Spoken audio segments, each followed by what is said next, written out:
الله وسلم على سيدنا محمد خاتم النبيين وآله وصحبه أجمعين ولا حول ولا قوة إلا بالله العلي العظيم. Alright, so we don't mind. The brothers want to have a conversation, inshallah. For the sake of the halaqah and also for this recording, the recording picks up on everything. So maybe everyone across the world will hear what you were talking about. And then you become famous for this. And you're talking about something private, right? And then the whole world, they know that you have a nice conversation. Alhamdulillah. Also, you know, it's good. Like I was speaking to my wife today about this book. I said, you know, this is that's a book we study when we were children. It's called Aqeedah. You know, most of the elders, you know, they study this maybe they're 10, 11 years old. We studied when we were young. So she asked me, you know, why do you have to read it again before class? You have to review. This is the way of our mashayikh that, you know, especially when you're young, you don't just pop up one day and say, oh, no, you have to review. Constantly review. Constantly read. You know, like we were visiting Sheikh Muhammad Farouk the other day, he was showing us this stack of books. They said, these books, wherever I'm at, they have to come with me. Always. And I keep reading them and reading them and reading them. It's the way it's Muhammad.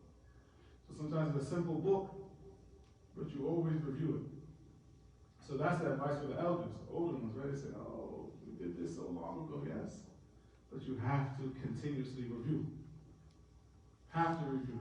Because we forget, we're humans. So we have to continuously review. And that's the advice. You know, sometimes people say, oh, it's such an easy book. It is, for sure. But let's see if you get every question right. Sir? Oh, yeah. We've reached, alhamdulillah, we're on this question number 5 under this section. And the question is, hal du'a ibadah? Is du'a ibadah? What does that mean?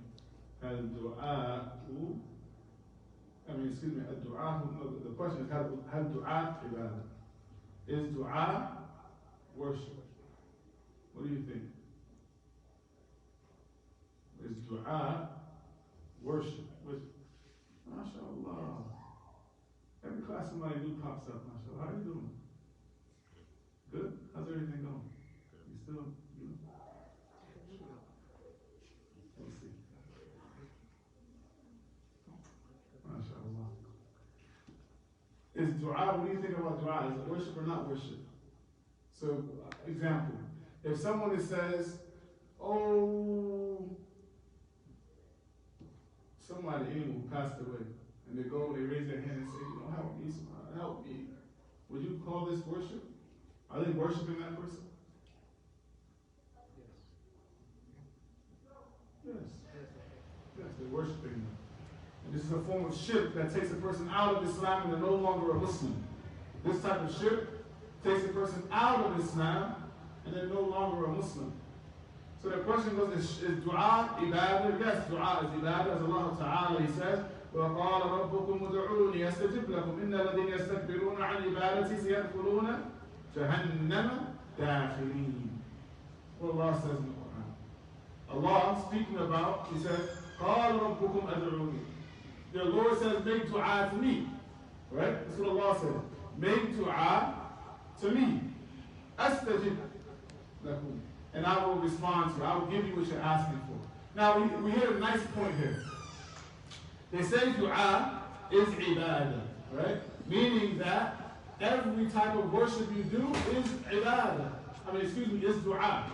Dua ends up being two types, right? There's the dua when you're requesting something. Say, oh Allah, give me this. Oh Allah, I need this. Oh Allah, please don't let my parents find out I did that. Right? This is a dua when you're requesting something from Allah. There's another type of dua which every type of ibadah falls under. And this dua is that in your heart, you know that when you do this, you're hoping that Allah will respond and give you reward for it. Correct? Every type of worship has this. There's no type of worship where when you stand up to make salah, you're hoping in what? That Allah rewards you for it, right? If not, then this salah is useless. When you fast, you're hoping that Allah rewards you for it. It's still a type of dua. So in this ayah, Allah says, make dua to me and I will respond to you. Indeed, those who yastakbiruna, they're too proud to do my worship. And what type of worship? Dua. Showing you that dua is worship, right? They will enter into Jahannam humiliated. They were proud in the dunya to worship Allah. Too proud, right? Some people say, oh, you hear some of your friends say, why do you have to put your head on the ground like that? Right? I'm not doing that. That Islam is okay, but I can't put my head on the ground 5 times, 15 times a day. I'm not doing that. Oh, you're too proud to put your forehead on the ground for the one who created it? Oh, Islam is okay, but I can't stay hungry. Too proud. I gotta eat. My breath starts stinking. I'm not with all of it. You can't let your breath stink for the sake of Allah. And those people will enter into Jahannam humiliated. All that pride, gone. Right? Person says, oh, for Hajj, I can't go make Hajj and be, with just 2 towels on. I'm a king. No problem. That person will be humiliated because they were too proud to worship Allah. Okay? As well, there comes an authentic narration where the Prophet ﷺ, he said, "Ad-du'a huwa al-ibad." He said that dua is worship. Meaning, whenever you think about worship, think about it being dua. Dua is the best type of worship that you can do. And it's something that we should always try to let our tongues become accustomed to. Always making dua to Allah. Sometimes you think that it's easy, right? When you read Aqeedah, you read some dua, you say, oh, that's easy. 100 times a day. Try doing it for 7 days straight. Right? Making dua. Once you see that you can do it, it changes your life. Imagine that, every day that you sit for your morning and evening adhkar, right? How it will change your life. Right? If you sit after Fajr, you sit after Asr, and 10 minutes, 20 minutes it take at the most, right? And you read your morning and evening adhkar. What type of effect it will have on your life? Right? What do you think? Yes. A great effect. A great effect. May Allah make us amongst those who are consistent upon that. Say Ameen. Abdul Razak, I see you. It's okay. Come.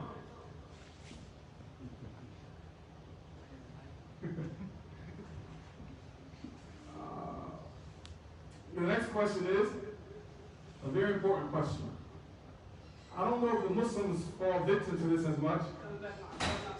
Okay, alhamdulillah. Do the dead hear your supplications? It's a very important question. Because some people believe that they do. But Allah subhanahu wa ta'ala says, إِنَّكَ لَا تُسْمِعُ الْمَوْتَى, that you will not be able to make the dead hear. So Allah is saying, this is a proof that the scholars use, the ones who is dead in their grave, a person goes to them and they say, oh, no, their deeds have been cut off. They can't help themselves, how are they going to help you? Right? If they cannot help themselves when they're in the grave, how do you think they're going to be able to help you when you go to the righteous or not righteous? Or he was more righteous than me? Alhamdulillah, I don't think most of us have this issue. But there's some Muslims that have this issue till this day. I just saw it with my own eyes. I think the first time I've ever actually seen it, I was in Sudan. I've never seen it before with my own 2 eyes. I've seen graves in masajid like in Muslim, but I never saw the people actually going to it. And it was like it was normal, adi, no problem. And the guy, when he said, oh, come inside, no, we come inside here. It's not, it's open. And they go inside and they, make a tabarruk by the person in the grave, because the person in the grave was the one who started this madrasa or whatever. I don't know. So what happens is not, a little thing, but you have to know what to do in this situation, right? Should we say, don't teach it to you all because we don't have graves here? But it doesn't mean that you shouldn't know. This is major shirk. Kicks you outside of Islam. You're no longer Muslim for the one who gets caught doing this. So the one who's in the grave can't hear you. Allah Ta'ala says, وَمَا أَنْتَ بِمُسْمِعٍ مَنْ فِي الْقُبُورِ, and you will not be able to make the one who is in the grave to hear you. So you're wasting your time. No benefit in it. So now we're going to talk about, inshallah, some types of shirk al-akbar. What's shirk al-akbar? Huh? What is shirk al-akbar? The greatest shirk. What does that mean, the greatest shirk? What does it mean? What does it do? Keeps you out of Islam. This type of shirk that makes you a kafir. It's the type of shirk that if a person dies while doing it, they never exit from the fire. They stay in Jahannam forever. May Allah protect me and you from that. So since it's so great, we have to know some types of it. Some of these types we might not know, but I'm going to try to make some similarities between things that we do today. Just because you might not be guilty of any shirk that's here on this list, there's shirk that's prevalent amongst us too, that we need to point to. I'm going to point to some of them, inshallah, okay? Alaykum as-salam wa rahmatullahi wa barakatuh. هل نستغيث بالأموات أو الغائبين? The question is it permissible for us to make istighatha? What is istighatha? That when you're in a serious trouble, a serious problem, right? Let's say, someone that you love is dying. They have, Allah protect us, or someone has like cancer. They say, this cancer you're not going to come back from. You say, what am I going to do? You say, the people in my village or the people in my city, they go to this grave and good things happen to them when they go and ask this person in the grave. I'm going to go too. Because I love this person. I don't want them to die. Is this permissible? No. You should. An akbar. Now you're putting your hope in something or someone that has no ability to help you besides Allah. It's a shirk. Only Allah can help you. Right? Some people, when they want the woman to become pregnant, right? Instead of asking Allah, they go to the grave and they bring some food to the grave and they slaughter a nice lamb or goat. And they say, such and such in the grave, help. They want money. They feel like they're poor. They go to the grave. They take their last 100 lira, or their last 100 shillings, or their last 100 whatever, right? And they kill an animal, and they say, make me rich somehow. Person in the grave, help me. It's shirk al-akbar. Not only did they become broke, worse than they were before, this is realistic. Now they also committed shirk al-akbar. So this istighatha is not just like regular seeking help. Istighatha is when you have a big problem, right? Like it's almost life and death problem. And you want help in that situation, and you go. So the question is, can you seek death? Can you make istighatha by someone who is dead or someone who is not present? What does that mean, someone who is not present? It means, let's say I'm drowning, right? And I know that, maybe Sheikh Ahmed is a good swimmer, right? I'm drowning. And I say, and I'm at a beach, and Ahmed is at a store. And I say, Ahmed, help me! Right? It's a shirk. Why? Can he hear me? But I'm acting like he can hear me, and then, even if he was able to hear me, if I call him on my cell phone while I'm drowning, can he help me? No, it's not permissible. Right? It's not permissible. Why? I'm acting like he has some supernatural powers. He's going to fly and save me or something. No, how's he going to?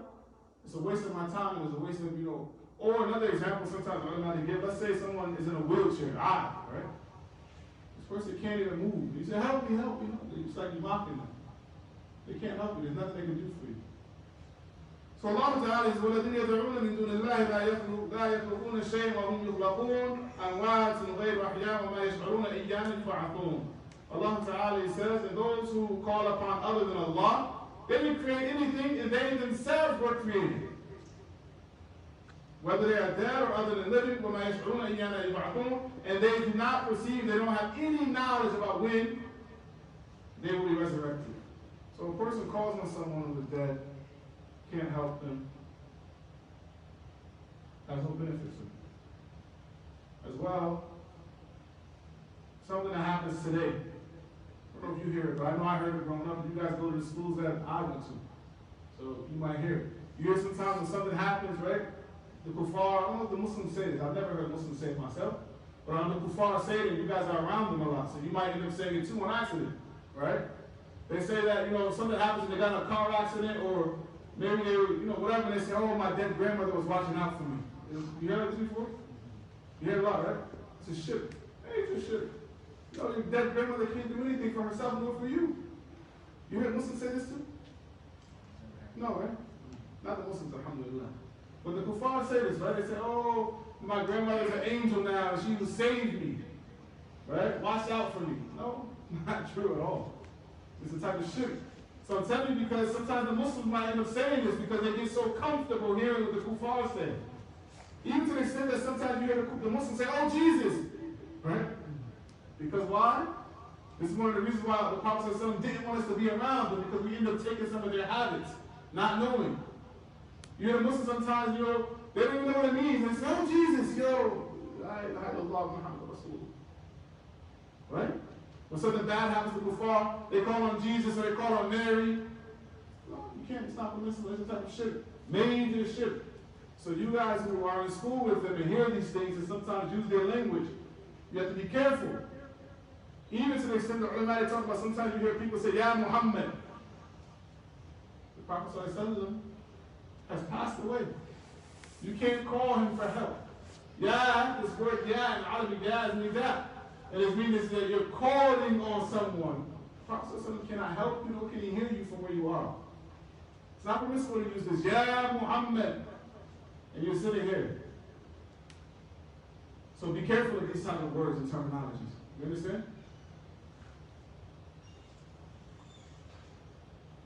The next question is, هل تجوز الاستعانة بغير الله? So now here again, these are words that some of us are not accustomed to. So it's good to know. Isti'ana is similar to istighatha, but it's at a lesser level. It's at a lesser level. Isti'ana is seeking some help. Istighatha is seeking security from a destructive situation, right? But isti'ana is just you need some help. Can you seek isti'ana from someone that is dead, even though it's not istighatha? Just seek some little help, like $5, not 10. No? No help from the dead at all? I'll teach you a rule. You can only seek help from a person if there are three things. Okay? If you know this rule, all of these will become simple. Istighatha, isti'ana, everything, right? What are they? They have to be? What do you say? They have to be alive. They have to be hayyun, alive. What's number two? Muslim? Huh? You have to be a Muslim? No, they don't have to be a Muslim, because if you drown, you're not going to care if they're Muslim or not, right? If the lifeguard comes to save you, you're not going to say, wait, you Muslim? No, you're not going to care. Lifeguard, help me. You're not going to care at that time if she's man or woman. You save me, right? If they're present, mashallah, they must be present. Hadir. What's number three? Able, qadir. Hayyun, hadir, qadir. Hayyun, hadir, qadir. Alive, present, able. Alive, present, able. Simple, right? If they don't meet all three of these characteristics, it's not permissible to make isti'ana or istighatha. So we know that making isti'ana as Allah Ta'ala, who knows a proof that you can only seek help from Allah? You want to know the proof? Go ahead. She can actually hear when you're actually in danger and see you when you're in danger. That's true, very true. But that's not a proof, but it's true. إياك نعبد و إياك نستعين. That you tell Allah, only you, إياك, only you, Allah, do I worship, and only you do I ask for help. As well, the Prophet ﷺ, he told his cousin, Ibn Abbas, when he was maybe younger than some of you. He was maybe younger than some of you when he told him this narration. Right? He told me, إِذَا سَأَلْتَ فَاسْأَلِ اللَّهِ وَإِذَا اسْتَعَنْتَ فَاسْتَعِنْ بِاللَّهِ. If you ask for something, ask Allah. And if you seek help for something, then seek help from Allah. So then, when we make this clear, how do we know that we can ask someone other than Allah? The Prophet ﷺ, he says in another narration, what? What? Do you know? What's the narration?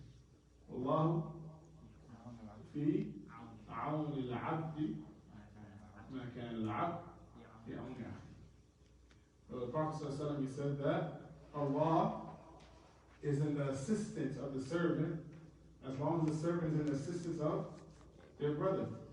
So if you ever need something, right, this is very simple mathematics. 1 plus 1 equals what? 2. 2. So I'm going to give you another mathematical equation. If you need something, you need it bad. You want something really bad? Help somebody else out. And then guess what happens? Allah will give you the help you need. So remember that. 1 plus 1 is what? 2. You need something? Help someone else, and what will happen? Allah will help you. That's a very simple equation. Allah, it works. The more that you help the people, the more that you're in the service of the humankind, mankind, the more Allah subhanahu wa ta'ala will bless you and help you out through your life.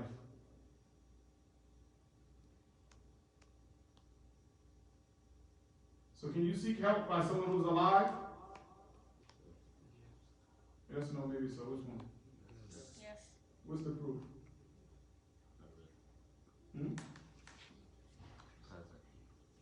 They're present? Able? Well, that's the rule, but what's the proof?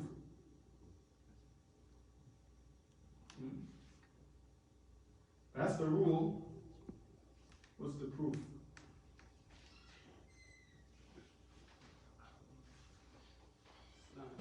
وعليكم السلام ورحمة الله وبركاته. وتعاونوا على البر والتقوى. This is true. وتعاونوا على البر والتقوى. Alhamdulillah, since our brothers have come, we're going to go longer, inshallah, than normal so they can get some benefit too. Is that a good idea? Yes. Alhamdulillah. MashaAllah. So they want to help you so they can get help from Allah. طيب. Now we have another question here. هل يجوز النذر لغير الله? And I'm going to mention something else that he doesn't mention here, but that's common today. Okay? Is it permissible to nadhr?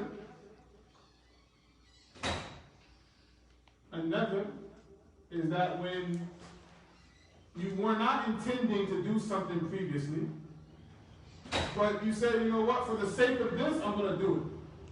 So meaning you say, I vow, this is what another, in English we say vow, I swear that I'm going to do such and such for the sake of such and such.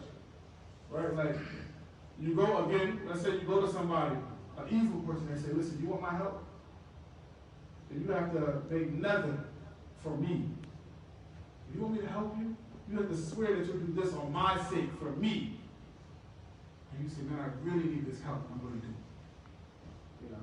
Or you go to a grave or something, you say, I vow, the double two. I vow by the one that's in this grave that I'm not going to do such and such until this happens. So you're like promising to either do something or to leave off something that is not wajib for you to do or is not haram for you to leave off. You understand? Again, it's not very common with us that a person does like this.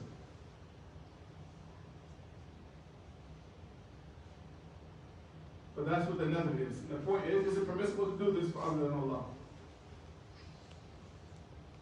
Is it permissible? Yes? Maryam, what did the mother of Maryam say? رب إني نظرت ما في بطني إني نظرت لك ما في بطني محررا فتقبل مني. What did she say?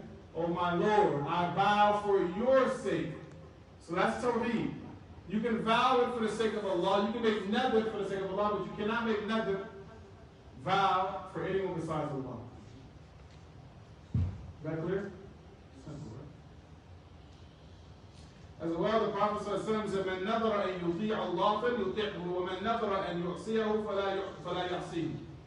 That if you make a vow to obey Allah, then obey Him. But if you make a vow to disobey Allah, then you should not fulfill it. You should not disobey Allah. You cannot vow and make never that I promise to disobey Allah subhanahu wa ta'ala. No, it's not permissible. Next, slaughtering for other than Allah. When a person goes to slaughter something, they say, I'm going to kill this animal in the name of Buddha.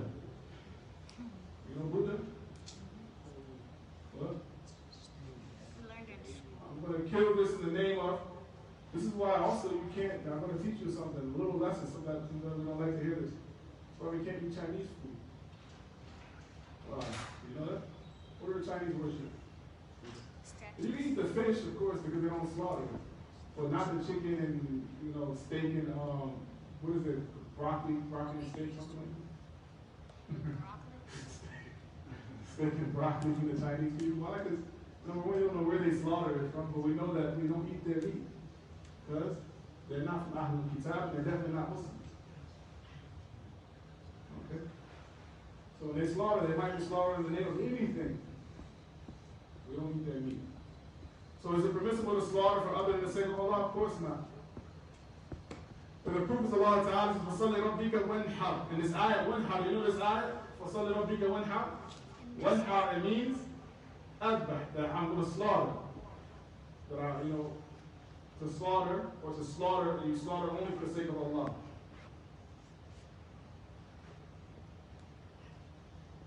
As well, the Prophet said, لَعْنَ اللَّهُ مَنْ ذَبَحَ لِغَيْرِ اللَّهِ. May Allah curse the one who slaughters something for other than the sake of Allah. The next question is, do we make tawaf around a grave? People do this again. Some of this stuff is like, to us, it's like, who does that, right? But people do it. Do we make tawaf around a grave? It's a couple behind, to become closer to the one that's in it. Do we go around like the Kaaba, you go around the Kaaba? Some people do this for worship around, like some of the Shiites, especially like now coming up, Ashura is coming, they're going to beat themselves good.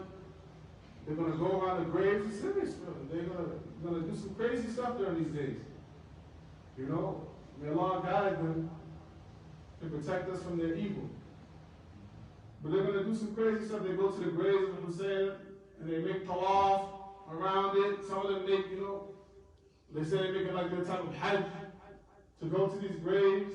They're going to beat themselves with chains and foolishness.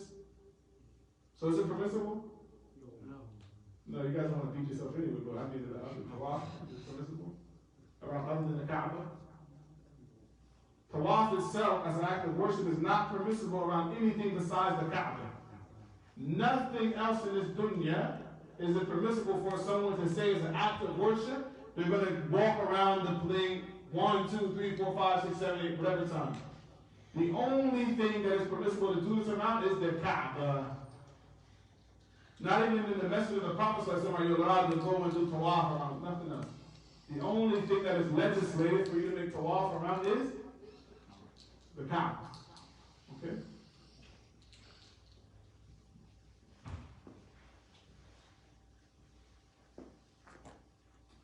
Now, the next question is, what is the ruling of magic, sihr? What is the ruling of magic? What do you think? Is this a sin? Just a sin? Magic, a sihr, min al-kufr. Sihr is a type of disbelief. The one who does sihr is not a Muslim. Now, there's a question that comes about, right? Because some of the people, they like Harry Potter. They like Harry Potter, what other like magic, little witch or tween witch, something like this, right? People, they like these type of shows. They like to watch them, right? Where does that werewolf show? The Boy Who Cried Wolf. What? The Boy Who Cried Wolf. What do you say? The Boy Who Cried Wolf. No. Some other werewolf show that was really famous a couple years ago. What? Huh? I don't know. Anyway, you guys know when you think about it, probably, right? And that's like the witch and werewolf thing, right? I'm sure they know. Yeah, they know. They figure it out, inshallah. I know it's real famous in some witch werewolf thing. I don't know. So the point is, magic in itself. I'll tell you a story of a Sahaba. To show you how the Sahaba were so much different than us. SubhanAllah. May Allah guide us. The Sahaba was so much different than us. One time, one Sahabi, he came past a magic show. He came past what? A magic show. Now this wasn't even real sihr. You know there's two types of sihr. There's illusionary magic, right? That some guys that like to watch and say, "Oh, how do you do that?" Then card tricks, and the guy he disappeared behind something, and he cut his body in half, and then put the body back together, right? This is what they call illusionary magic. There's tricks behind it to make you think that this is real, but it's not real. But it's still sihr. Why? Because they made sihr on your eyes. They tricked you to believe that what they did. They did it real fast, and there's some mirrors sometimes that make you see one way and not the other way. And it looks like they cut them in half. So one Sahabi, he was walking past a guy who was doing this type of illusionary magic. So he was getting his head chopped off and put back on, something like this, right? And then when he walked past him, he chopped his head off for real. I'm not telling you to go do this, okay? Just show you the difference of the Sahaba, right? He chopped his head off, and he said, "Well, tell him to put it back on now." And then Umar, they arrested him. And he mentions in the hadith, the Prophet said, "Whoever does magic, kill him." And he killed him. So they freed him. This is the reality of sihr, that sometimes we take lightly. The Sahaba took it serious. They took this serious because they're not the type that were happy with seeing kufr in their environment. He saw an act of kufr in his environment, he got rid of it. Some of us, we enjoy sitting there and, that's our favorite pastime to watch kufr. Allah protect us. This is serious stuff we're talking about, right? That people like seeing magic shows, right? Remember there was a time where those magic cards were going around. Your mom shouldn't do it. Oh, I want these magic cards. Magic. No, stop. Are you crazy? But this is a big deal because the kids are playing them at school, right? Magic cards, and they trade them or something like this. But all this is haram, and not just haram, it's from the major sins. And it's a type of kufr. As Allah Ta'ala mentioned in the Quran, وَلَكِنَّ الشَّيَاطِينَ كَفَرُوا. The shayateen, they disbelieve. يُعَلِّمُونَ النَّاسَ السِّحْرَ. Why? Because they taught the people magic. Why did they disbelieve? They taught the people magic. Now here's a nice understanding to think about. They disbelieve for teaching the people magic, not even doing it themselves. Teaching it, learning it, is all kufr. For a person to say, "I want to learn magic," it's kufr. Teach it, kufr. Doing it, kufr. Right? So should you watch it? Let me ask you a question, right? Because we need to put this in perspective. I want you really to understand this. Even for ourselves as parents, we should understand this, right? If, Allah protects us, we're in the midst of it, but I want you to be clear about this. Let's say you're watching TV and there's some inappropriate action, some fahisha on the TV.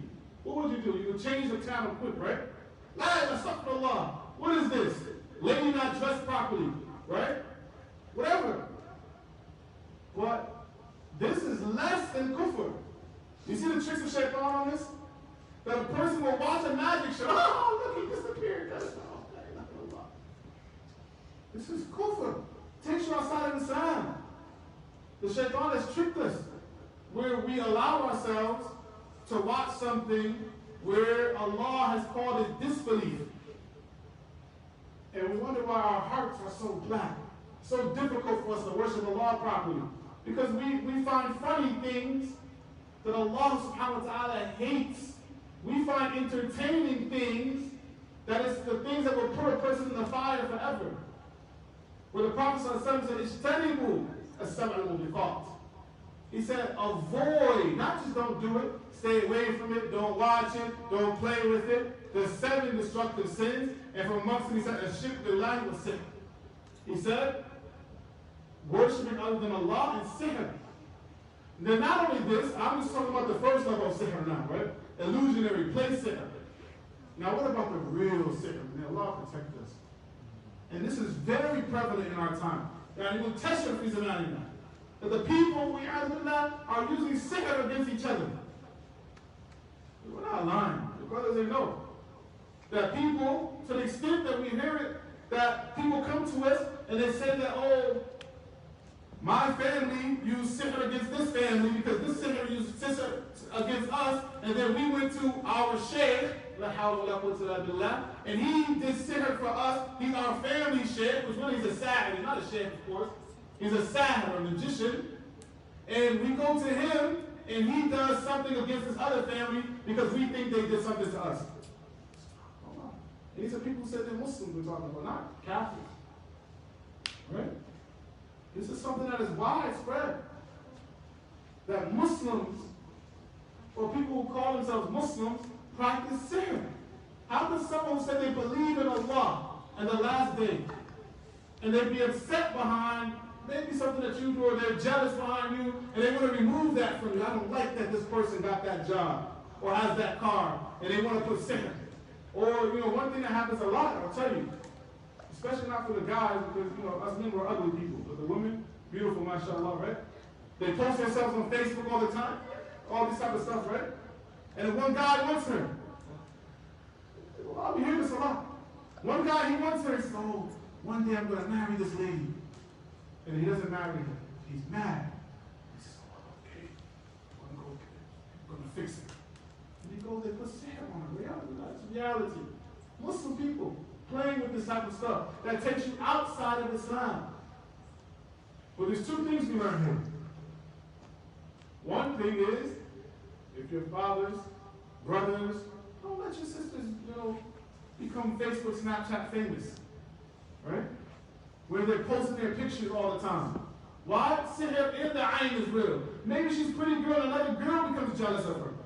This is realistic. Maybe she's a pretty girl, men want, this is real stuff that's happening in the world. We have to realize that the real world is not what we think it is.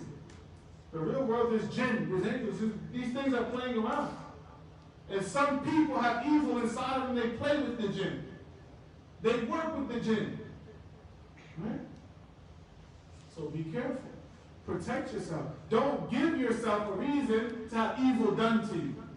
And then you're wondering why you can't think straight. Your hair is falling out. You can't sleep at night. You're scared. Stop posting everything, like this. Don't do it. So again, I'm warning the men and the women who might hear. If you have sisters, daughters, aunties, today, subhanAllah, I've never seen this in my life like this.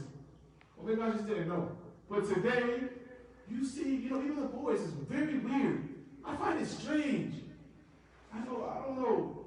Shaman, your time was it like this? Boys, no. It's very weird behavior, right? I worry about them sometimes. Like, is this, it's very strange. I see the boys take more pictures than girls sometimes. They do their hair up and oil, and they go outside and take pictures. It's very strange behavior. It's not manly. I'll tell you this. You don't like when I tell you. But it's not manly behavior that men are always taking pictures, want to snap themselves and do themselves up like this. That's not manly. It's not for Rujula. That's something that women are known for. Always wanting to be seen and take pictures of themselves. That's a very feminine characteristic. I'm just telling you. My older men that I used to see, they weren't like that. They didn't used to do this all the time. You guys are like, too much. Men are not this way. Men gets up, it's a blessing if he took a shower that morning. That's where Allah make it easy. But seriously, these are from the reasons why even our ulama, they say sihr has spread through the world in a way that it hasn't been before. It hasn't been like this before.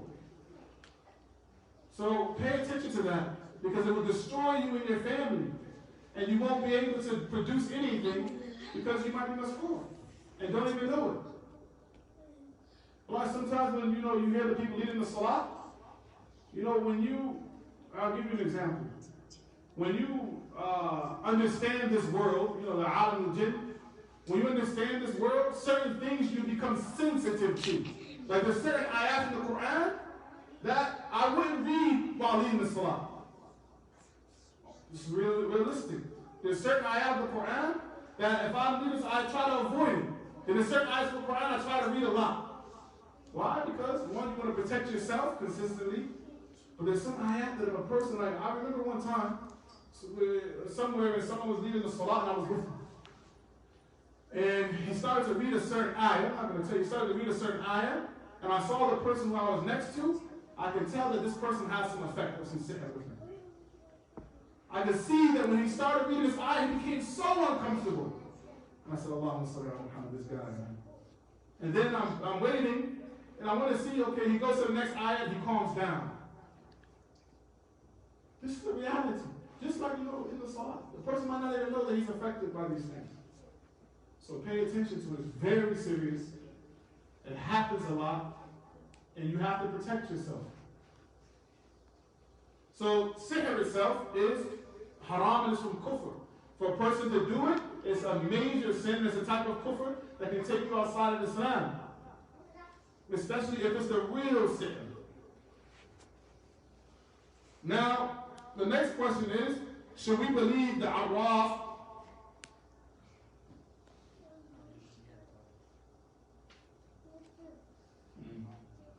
Okay, let's stop here actually.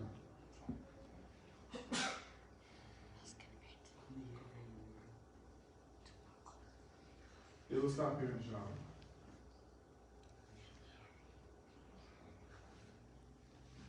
No, let's keep going, inshallah. You were happy? No, we'll keep going, inshallah. Because this is all connected, so let's keep it going, inshallah. Fine. Should we believe the arwaf? Like the arwaf is the one who is like a fortune teller. We talked about this before, those fortune cookies, you give them sometimes? Is that okay to read those? No. No? What is this from? Yes, it's fake. It's fake? Well, there's a lot of fake things that we can read, The news is fake here in America too, I don't know if you knew that. When we read the paper, right? So is that it's a difference. We're talking about a specific type of thing right now. We're talking about fortune telling. So can you go to the one who's telling fortunes, or the kahin, the astrologer, right? You know what astronomy is? When a person says that you were born, they try to tell the future by the sun, by the stars. So they say you were born, what are those things? Gemini, Scorpio, Aries, these type of things, right? Person says, listen, to the extent that the Muslims do it, this is something I know the Muslims do. Right? They say, oh, you're a Gemini, I'm a Scorpio, it's good if we get married. It's true, yeah. They say, what's your sign? Before you get married, they say, what's your sign? Or you're saying, no, I can't marry you. They don't know you, mashallah, half of the Quran, you're a Muslim praying the message, you're a Scorpio? No, astaghfirullah, we can't get married, it's no good for us. My fortune says that if I marry Scorpio, it's no. Oh, okay. It's true. But it happens. Even so much you see it on the. Is it true that Salah is not accepted? Yes, we're going to get to that. But that's the least of it. That's the least of your problems. So we have this issue that a person, they read it. And this just happened in the fortune cookies. What are those things that pop up on Facebook? And it says that, oh, your name is, they do it by your name. They have so many tricks. Your name is Muhammad. That means that you're going to have 8 children and you're going to be smart all year. It's true. It happens, right? And the Muslims, I see sometimes the Muslims, they post it. I remember one time I had to make, talk to some people because they were posting something about who's going to get pregnant. The girls, they were posting like this. Oh, your name is such and such. You're going to get pregnant next. Who told you this? Facebook? That you don't realize how much shirk and kufr is being thrown at you every day until you learn what shirk and kufr is. Right? Don't you look at it now a little bit different? You say, wow, man, they're throwing so much shirk and kufr at us that it doesn't even make sense. From the magic, from the fortune telling, right? We're not even talking about the other sins. These are sins that take you out of Islam. We're not even talking about the other sins yet. Fortune telling, people read it, and they put their name into it and say, oh, let me see what happens if I put my name. My name is Abdul Qadir. Let me see what happens. Oh, I'm Abdul Qadir. I'm going to be this. No. What you just did was commit an act that could be kufr. So the Prophet ﷺ, he said, من أتى عرافا وكاهنا فصدقه بما يقول فقد كفر بما أنزل على محمد. The Prophet ﷺ, he said, whoever goes to the fortune teller or the astrologist and believes in what they said, has disbelieved in what Muhammad ﷺ has come with. Have disbelieved in what Muhammad ﷺ has come with. And another narration says if he just goes to him, his salah will not be accepted for 40 days. Imagine praying for 40 days and Allah not accept not one of them. As well, Allah Ta'ala says in the Quran, قُلْ لَا يَعْلَمُ مَنْ فِي السَّمَاوَاتِ وَالْأَرْضِ الْغَيْبَ إِلَّا اللَّهُ. Say, no one in the heavens and the earth knows the unseen except for Allah. So how can someone say, we don't know what's going to happen the next second? How can someone say what's going to happen to you all year, or next year, or the year after that? So does anyone know the unseen except for Allah? Can anyone say they know something from the unseen? I'm asking. What if someone comes to tell you that, you know, don't go over there, this is going to happen, I know, I've seen it. What do you tell this person? Nobody knows the unseen except for Allah. Someone tells you that this year is going to be your year. I'm telling you, you're a Scorpio, 2020 is your year. And you say, you're crazy. Nobody knows that except for Allah. Do you see these small little words and how people play with them? This is your year, I know, you're Aries. This is your year to get married. This is your year to get the best job of your life. Yes. So watching the Avengers happen. The Avengers? What? That's a good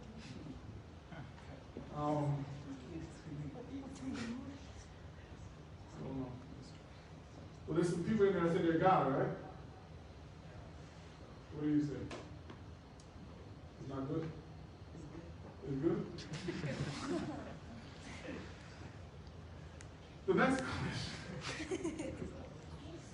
next question is,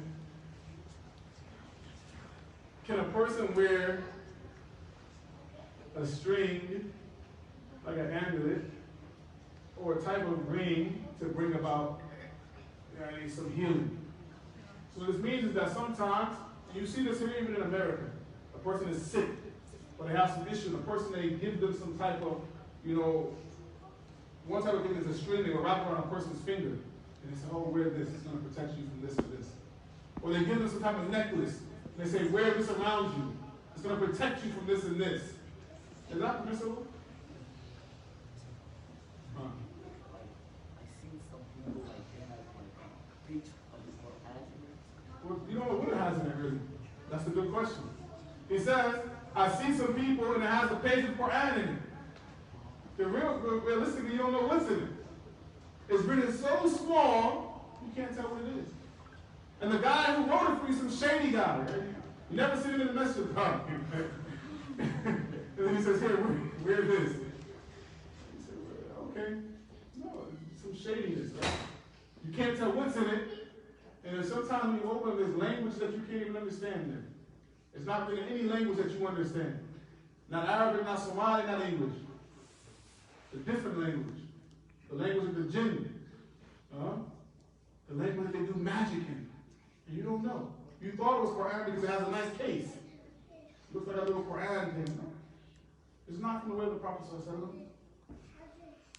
So the question goes, can you wear this? No, a person should not wear this. Allah Ta'ala says, Allah Ta'ala said that if Allah afflicts you with some hardship, no one can remove it except for Allah. So not any string, not any ring, nothing of these sorts can remove a harm from you or protect you from harm, except that Allah Subhanahu wa Ta'ala wanted it to be such. As well, one time a person came to the Prophet and said, I'm wearing one type of little string like this. So the Prophet asked him, what is it? And he told him, it's to make me stronger. I was sick, it's to make me strong. The Prophet said, he said, in reality, it doesn't increase you in anything except for weakness. You rely on something besides Allah, and it makes you weak. It doesn't make you stronger. It takes your strength from you. So be careful of this because we see the people actually doing these things. As well, the Prophet said, man, whoever wears a tamima is like one of those things, again, like you were talking about. They call them by different names. But there's some writing inside of it sometimes. You think it's Quran. It might not be Quran. The Prophet said, whoever wears one of these is committed shirk. So be careful. You see your family member is wearing, cut these things. Don't wear them. This might be the actual sinner that's going against them. So we should be careful of them.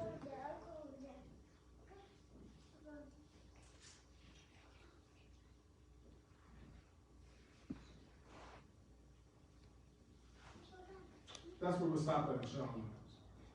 We took a lot of things today because they're sort of simple. And also, some of them are issues that we don't really face too much, but we need to know about them in general. But some of the issues that we do face are one of them is that what happens when a person says, my dead family member was watching over me, protecting me. Is this okay? No. No. Can the dead hear your dua? No. Only Allah can. What's the ruling on doing sihr? Or playing around with sihr? Magic card. What's the ruling on this? You turn into a kafir. Well, the illusionary magic is from the KhaDar, from the major sins for sure. It's from the major sins for sure. But the real magic is kufr. Takes you outside of Islam. You're no longer a Muslim.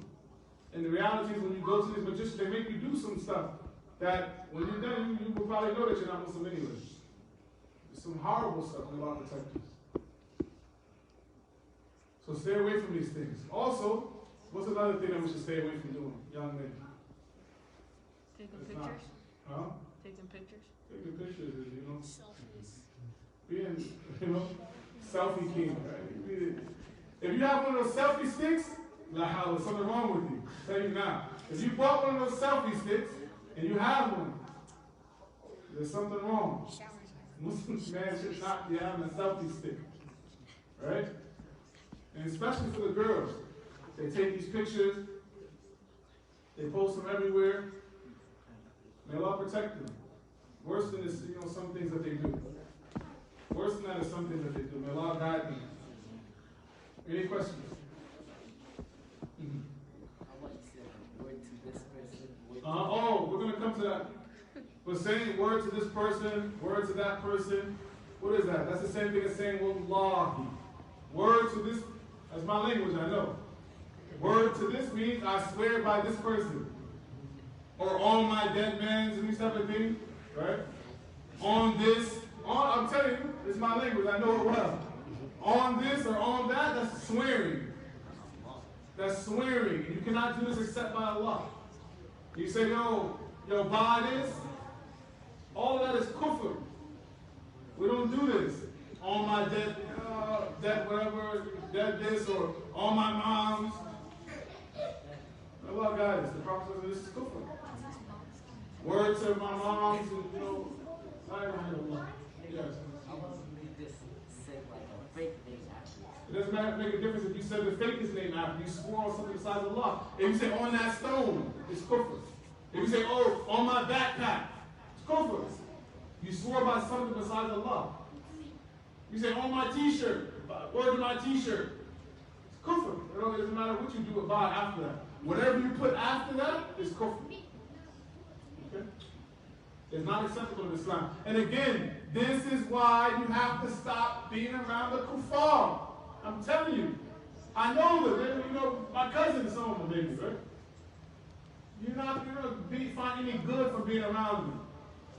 And alhamdulillah, I know my deen a little bit, right? And I don't be around them because I know how destructive it is for your character, for your iman, for how you don't do it. And you guys, you're around them and you become stuck by their language and their culture, not knowing that their culture is full of kufr. So you end up saying stuff and you don't even know that now you might not even, you destroyed your Islam. Because you're following them and imitating them, using their language and their kufr. Serious. May Allah protect us because, you definitely don't want to use the language of the kuffar. Yes. Is it halal to be on TikTok? Is it halal to be on TikTok for you? No. Yes, it's haram for you. You want my question? Why did I say haram for him? He asked the question, so to me that means that he must know something about TikTok that he shouldn't be doing. Right? Selfies. So if he asked me the question, then that means that he knows that it must not be a good place to be. Don't do it. Yes. What do you say?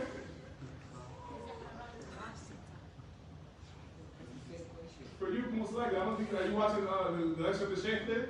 What? Are you watching the lecture of the Sheikh? You're watching some foolishness, right? How about you see some Sheikh talking and stuff, but you scroll.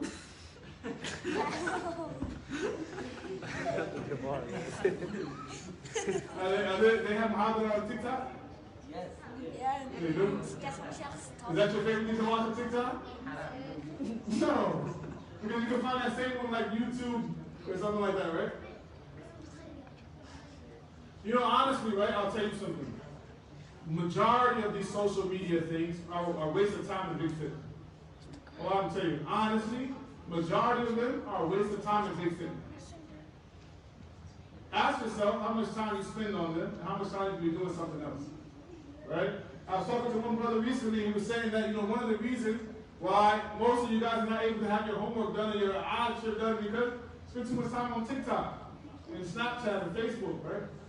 You can't memorize like that. You can't memorize when you're on Snapchat all day.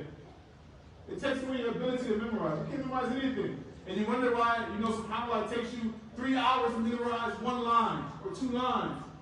Because when you're trying to memorize, you close your eyes, you see the latest TikTok dance. You say, Alhamdulillah, what is that dance? Right? Foolishness sticks more in your brain than good stuff. That's the reality. So when the foolishness comes in, it's hard to come out. Right? That's why music, if you listen to music, it destroys you. Why? It's difficult to forget that song. You might remember a song from 30 years ago. Right? Imagine this, right? You heard a song 15 years ago, 20 years ago. You can remember it right now. Try to remember an ayat of Quran from 15 years ago that you didn't make Muraji out of. Not going to happen.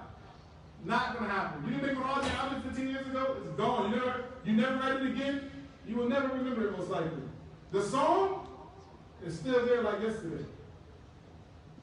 This is the way Allah subhanahu wa ta'ala tries us.